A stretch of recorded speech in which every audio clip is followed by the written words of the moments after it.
진안이 있고 경상남도 쪽에 뭐 있어? 변안이 있죠. 그래서 마한, 변안, 진안을 우리는 뭐라 그래? 사만이라고 해. 사만. 사만.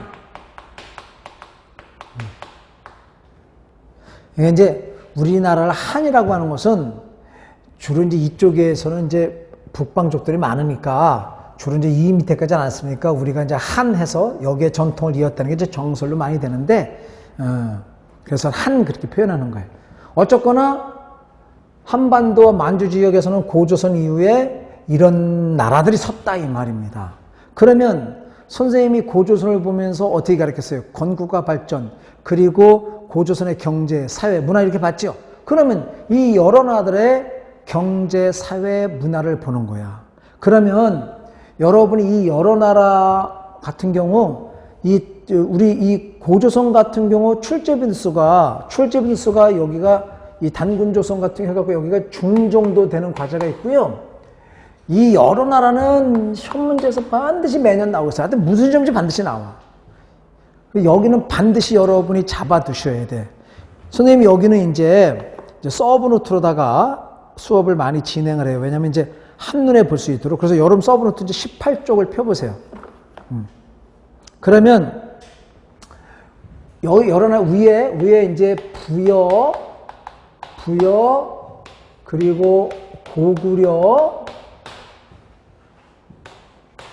옥저, 하고 동해,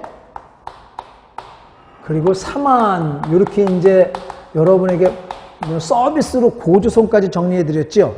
그러고 이런 나라들의 정치, 경제, 사회, 문화인데 선생님이 서브노트 작성할 때 경제부터 했죠. 그건 이유가 있는 거예요. 그래서 여기에 이제 여러분이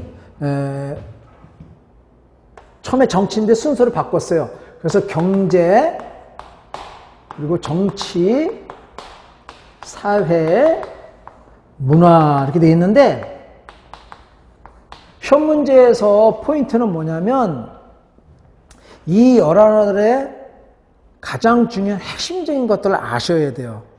그럼 선생님이 왜 경제부터 하냐면은 이런 거예요. 옛날에 이 땅들은 교통과 통신이 발달하지 않았잖아요. 그러니까 이 지리적인 환경이 이 나라의 경제 활동을 결정해 버린다고. 그렇죠?